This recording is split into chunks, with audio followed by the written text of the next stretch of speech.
gotta tell you something I could do. And like I'm like blah, blah, blah, blah, and like it's blah, blah, blah, and like oh my goodness, both ends. So yeah, and at this point I'm crying too. So basically any holes in my body that stuff can come out of, it was coming out. It's probably the only hole that something wasn't coming out of was my ears. Everything else, stuff was coming out of it. And it was so scary. I was so scared. And at this point, like when I was going to the bathroom, it was almost like everything in my body would get tense. I would start shaking from just the anticipation of the pain and the pain itself. So that day I went to the hospital. That was my first hospital visit for ulcerative colitis, and I stayed in there for a week. But there really wasn't much to do at that point. They weren't going to change my treatment because I only got my first dose. Because you get loading doses of biologics. So sometimes they're like, I believe it's like 4 weeks. It's like 2 weeks and 4 weeks and 8 weeks. It depends on your doctor. But I just only had one dose of the Entyvio, so I was due for a next one coming up. This was the 4-week one. And so the only thing they really did was they gave me IV fluids. They gave me IV steroids. This is going to be a common theme when I'm talking about my experience with my disease. They gave me IV steroids at like 40 or 50 milligrams. So they took me up and they're giving it to me via IV. And yeah, I was released after a week. And while I was in the hospital, it seemed like there was improvement. Actually, I think I was like, now I feel like I'm constipated. And they were like, well, that means you're not going as much, so that's progress. And they sent me home. And they actually sent me home with laxatives. So I still wasn't 100% better, though. I still didn't feel the way I felt back in June when I was working and learning how to drive and do all this stuff. I was even working like with my grandmother, like every week, like cleaning and stuff like that. Like in June, I felt really, really good. I felt normal. Well, whatever normal was before, well, close to that point during that time. But I still wasn't like really feeling better after I got home from the doctor and I started taking my steroids through like orally again. I wasn't taking them.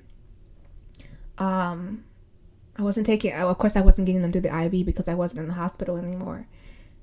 And I was just in pain all the time. I remember just being so cold. I brought one of those Snuggie things, and I meant comfy. That's what it was, a comfy.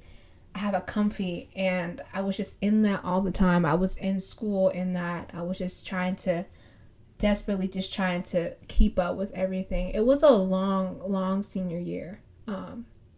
I did a lot though, and I'm very proud of myself. I published a book.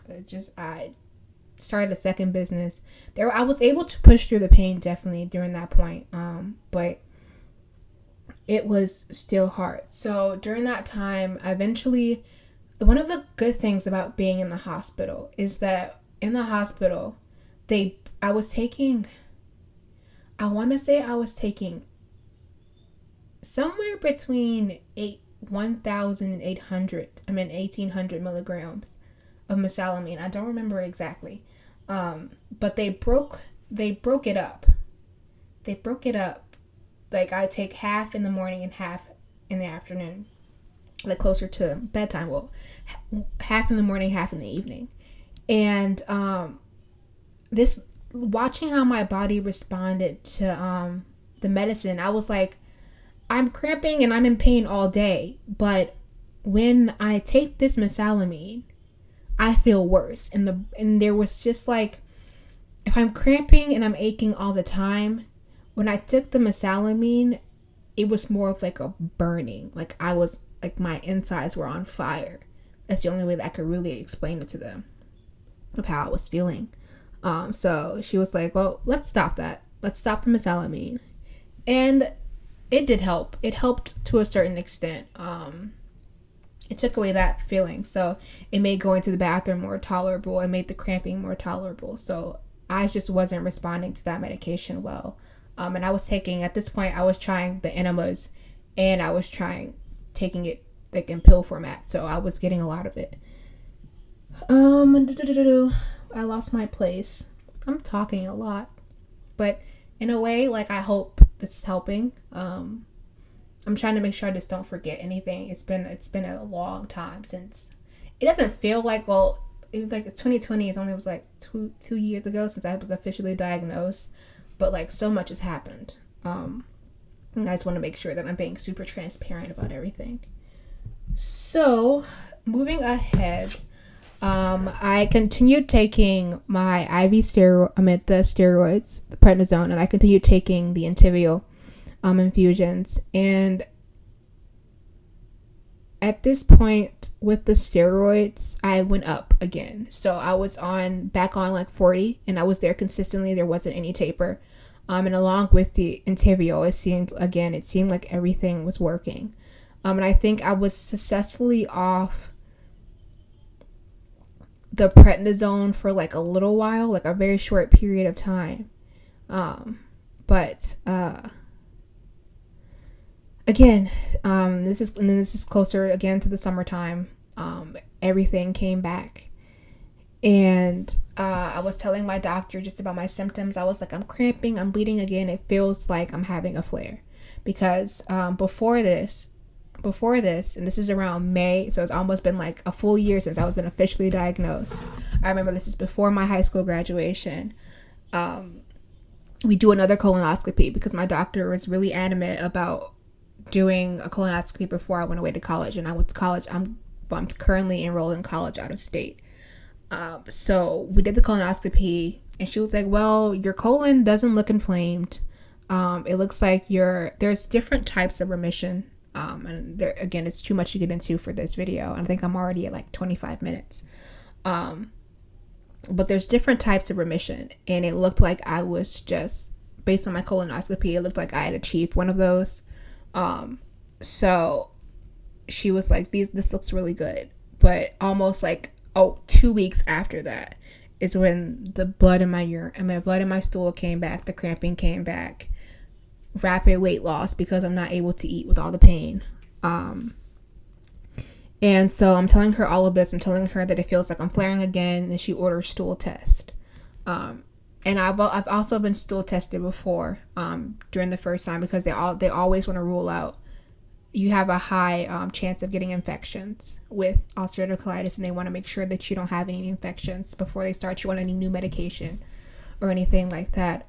So I get a stool test, and it's confirmed that I have C. diff, which is an infection. We don't know, again, how I got that. You have a higher chance of getting it with ulcerative colitis. People in your house can be host and carrying it and don't have any symptoms and aren't affected by it, so you never really know.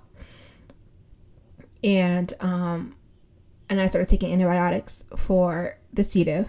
And I probably was nearly the whole entire summer on antibiotics trying to beat the C. diff. And in September, I start college. I'm still taking antibiotics. And some stuff happened with my GI doctor. She ended up leaving the practice, so I had to start with a new doctor that I wasn't able to see face to face. I was kind of doing virtual visits with him, and we ended up getting more stool tests. So I take these stool tests while I'm away in college, and now it's been like 2 or 3 months on antibiotics, and I can't remember. I took the two most popular ones. I can't really remember the name. I'm completely blanking right now, and I didn't write it down. But yeah, I took both those, and they weren't working. So things just got worse. And at this point, I'm in college. I'm desperately trying to get through everything. I'm trying to eat on campus, but the food is so healthy, and I'm still on low fiber, and now I'm flaring. So I can't introduce new foods. If anything, I have to start taking food out again. I'm on a college kid income, so it was like ordering out even was a lot, and then I wasn't able to work, so I wasn't having anything come in, and yeah, it was a lot.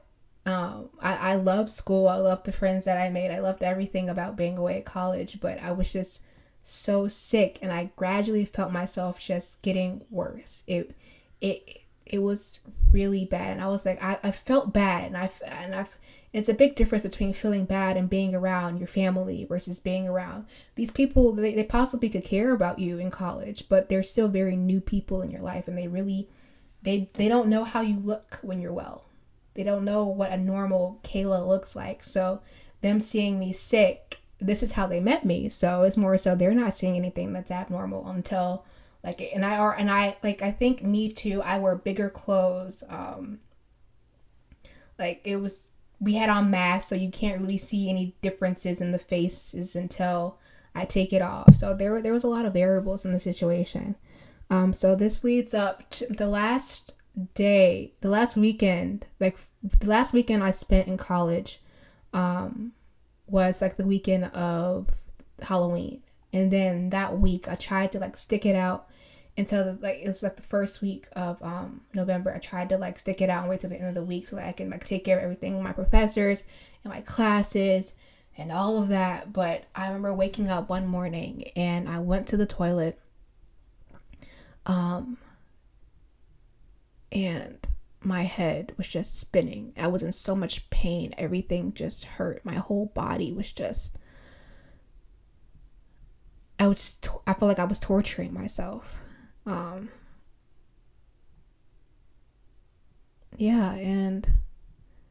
it was just, I don't know. As a person, like I felt like I worked so hard to like get to the point where I was, and going to school and doing well in school and just preparing and doing the mental work of just dealing with a lot of things before I entered like that phase of my life, and like to kind of feel that all just be yanked away because of something that you have no control over. There's nothing you can do to really make it better.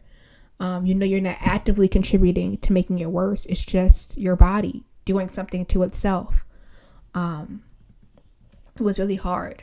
But I remember just like I called my mom and I was like, Mom, I had to come home today. Today is the day I need to come home. So she booked the flight, and I don't even think I had a good 2 hours. So I just threw anything in my suitcase. Like I threw a couple pair of leggings, a couple sweatshirts, some Crocs, and I think I brought like one pair of sneakers. I brought like my laptop. I didn't bring any notebooks, textbooks, anything. Because at that point I had sent my doctor a message, and he was like, there's nothing I can do for you. You need to go to the hospital.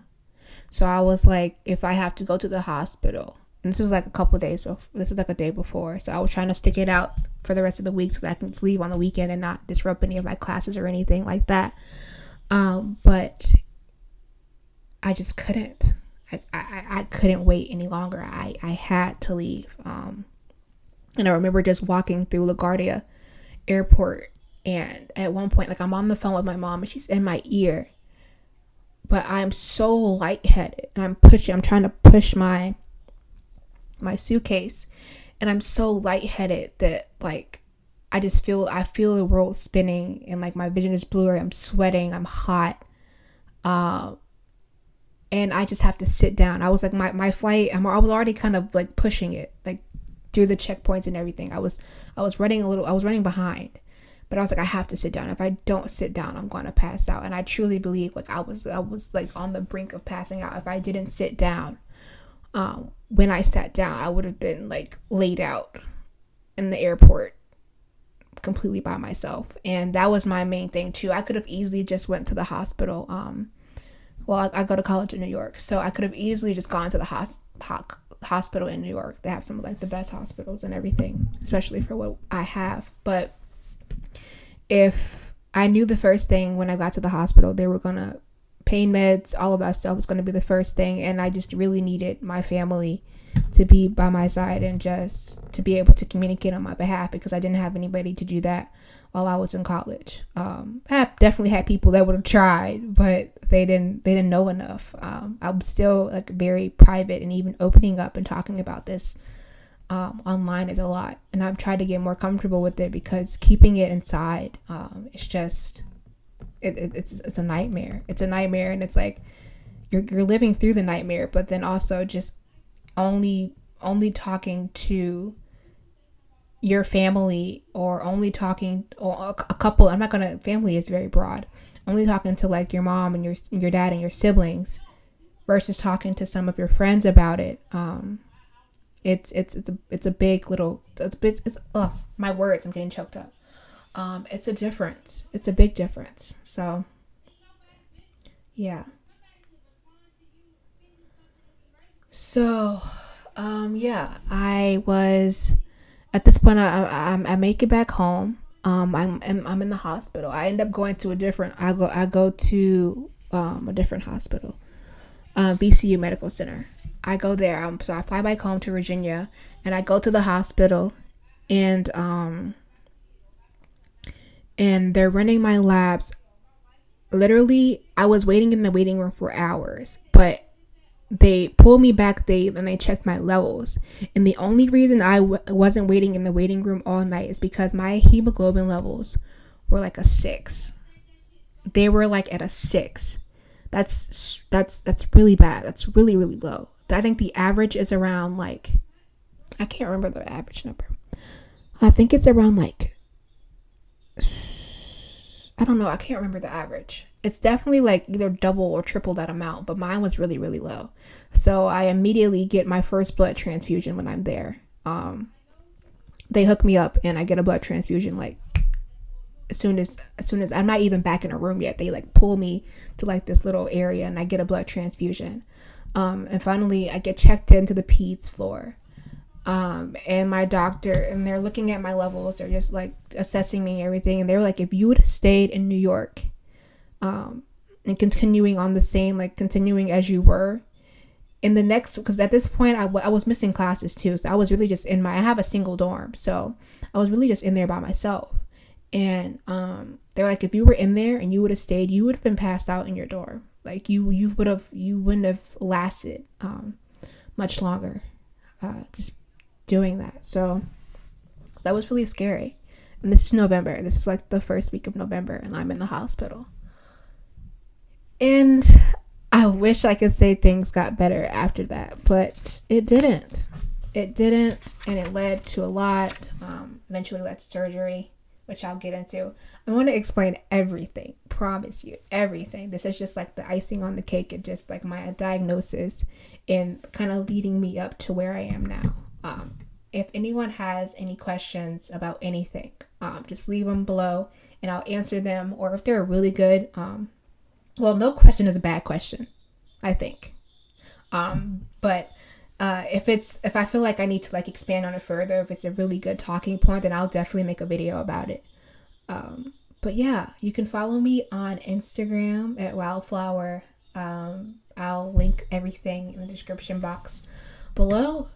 But yeah, we kind of thugged it out through this first video. It's pretty long. It's a lot of information. So I also would try to like organize it too by timestamps, because I think that'll make life a lot easier for everybody. But yeah, thank you guys so much for watching and just for listening. Sometimes we just need people to listen, and I'm glad that you guys were able to do that for me. And I will see you guys in my next video. Wait, while I'm like right here, I can just tell you what the next video is going to be about, because I'm wicked like that.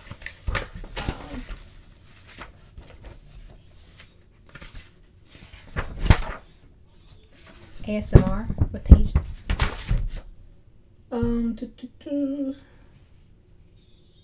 And my next video is going to be about the next process, what happened after I was released from the hospital. So I ended up staying in the hospital when I came home from college for about a week. And 2 weeks later, all of my symptoms came back. So, and I ended up staying in the hospital for a month and spending Christmas in the hospital. So that's what my next video is going to be about. So make sure you like, comment, subscribe, Let me ask questions, interact with me. I love you guys, and I'll see you guys next time. Bye.